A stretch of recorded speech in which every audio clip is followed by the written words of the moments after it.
The road seemed abandoned, and by all means it could be considered that. The street lamps were few and far in between, and the local legends tell of, if you break down on this road, you'll never be seen again. I never thought much of it till my friend actually disappeared down here, with only a note left in his car for his friends and family to have, saying that he loved them if he did not make it back because his car had broken down. Well, we grew up together, friends since childhood, really, closer than two brothers. So when he disappeared, I decided to go find out why and what made him disappear. You see, one of my hobbies is hunting, and I'm really good at it. Everything from bear to deer to elk, even a moose or two. I've hunted for a long time in the woods. In fact, when I'm not drinking beer or relaxing or at work, you can usually find me in the woods with a gun in my hand up in a tree stand. So I decided to park further away, pulling my truck into a wooded area so no one can see the vehicle from the road. Now it just happens to be that I noticed another car on the same street. And about a mile or two later, a woman desperately trying to, I guess, find reception for her cell phone, praying to whatever God she prayed to, hoping to make it out that night alive. I could have helped her, could have stopped and told her she went alone, but the problem is, I'm carrying a small arsenal. I have a crossbow on my back, I have a rifle in my hand, and I have a couple of handguns on my side. Whatever took my friend, when I meet it, it won't be walking away. So let's say I'm not the most friendliest looking person to come walking out of the woods on a dark street late at night. So I stayed back and watched her, figuring she would make a well-placed bait for whatever creature made those other people disappear. I stayed back in the woods along the tree line and saw her walking another mile, and then she stopped. She turned her head to look into the woods to her left.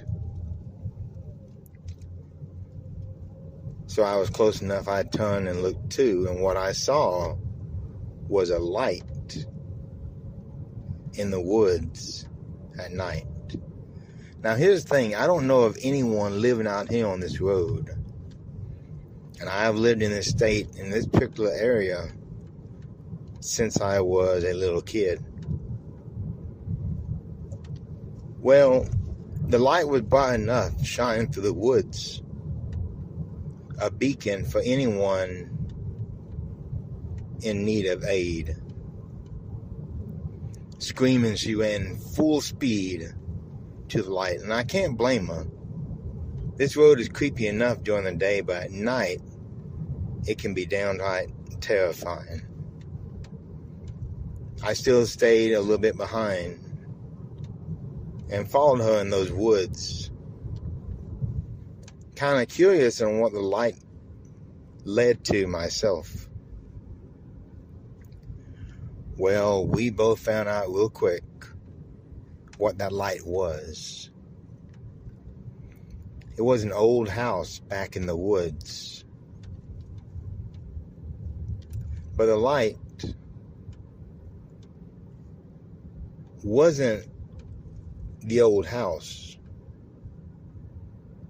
The light was a door that glowed, an eerie greenish yellow light.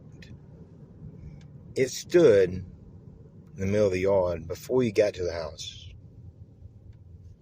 The lady stopped, mumbling some words that I really don't care to repeat while talking to you tonight. But let's just say we were both stunned and surprised at what we saw. Who expects a glowing door in the middle of the woods late at night, especially on this abandoned road where people disappear? It didn't take long for her to creep up to the door, and I was still far enough in the tree line that she wouldn't hear or even know that I was there. She crept up. I saw something move from the woods behind her. It was black, almost like a shadow, but it stood like a man. It moved toward her quietly but quickly, as if the rules of physics didn't apply to this thing that now stood behind her. Well, it reached for her. And as it did, I noticed the door opened a little more.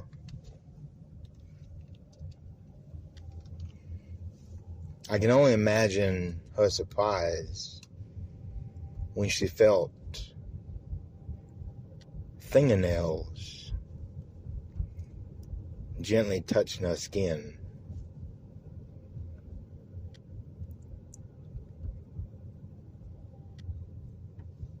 She turned slowly and looked into what I can imagine this thing's face was, and screamed the loudest, blood-curdling scream I'd ever heard a human make. It was like straight out of a horror movie.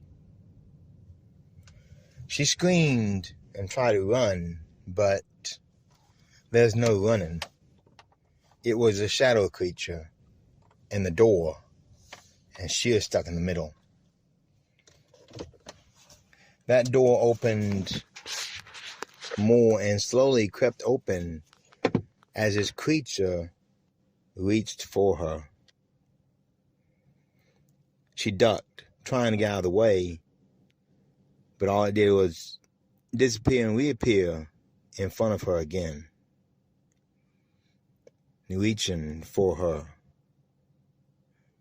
By now the door had opened up all the way, and inside was a very bright light.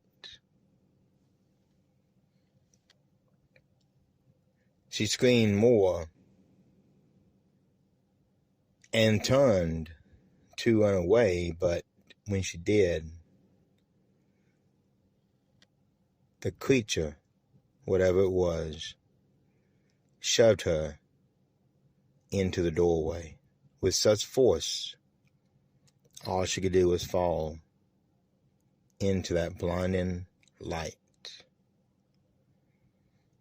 That was all I needed to know.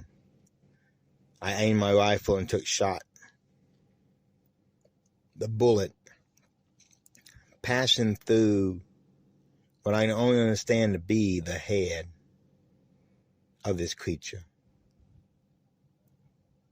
It looked down, but turned its head back toward me. And even though I was in the woods, hidden, it had no problem seeing where I was.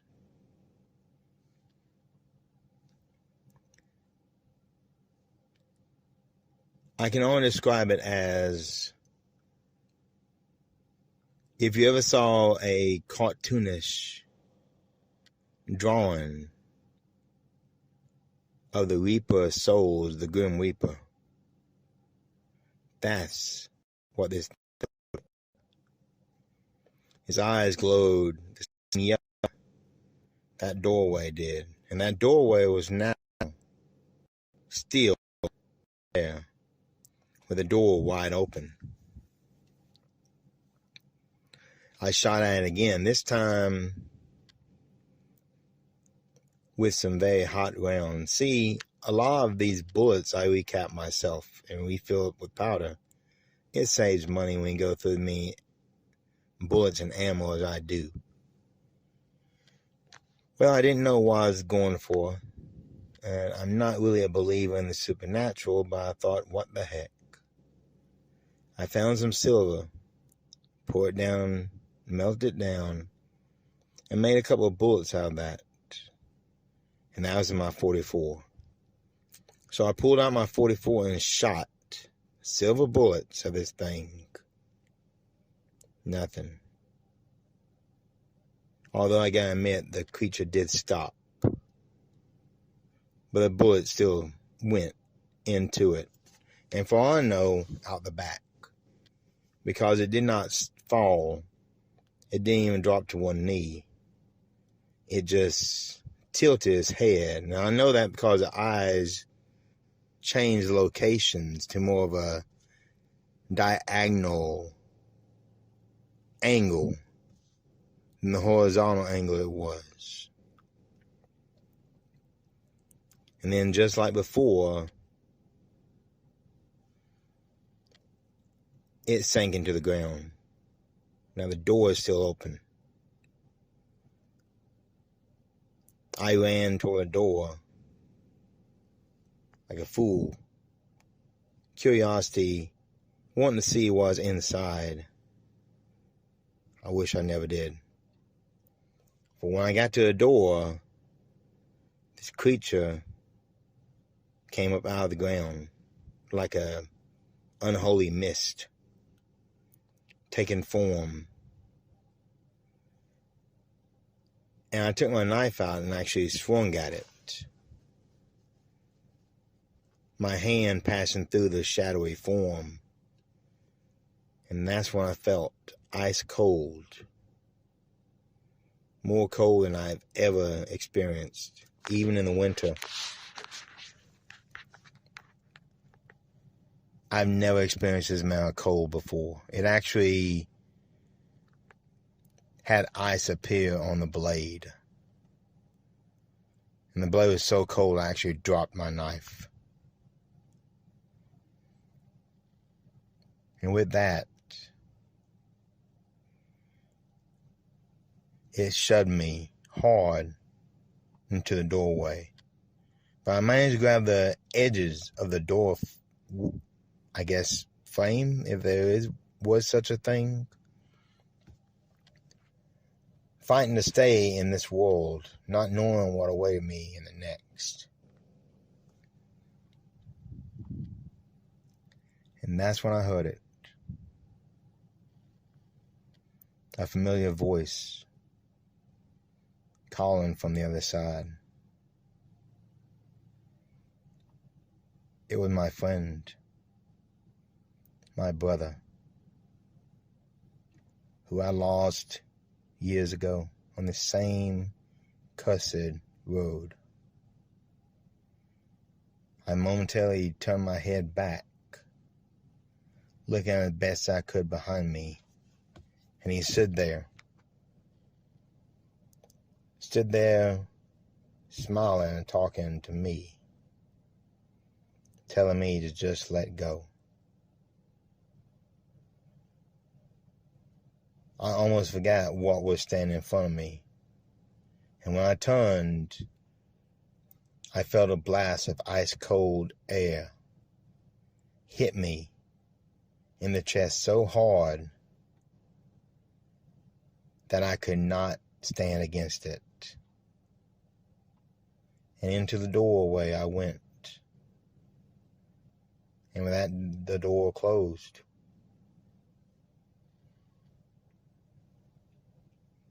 And all was black.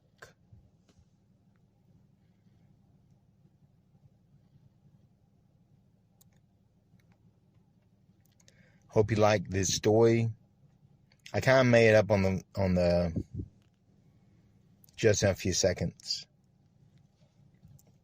If you do enjoy the story, do yourself a favor and subscribe. And also click the bell overhead. That way you can see more content when I post it. And I do have more videos in playlist on my channel. I do hope you enjoy, and we'll return next week as we go back to our tour of America and the cryptids that you can find in this great country of ours in every state. Until then, beware of those in the Shadowlands.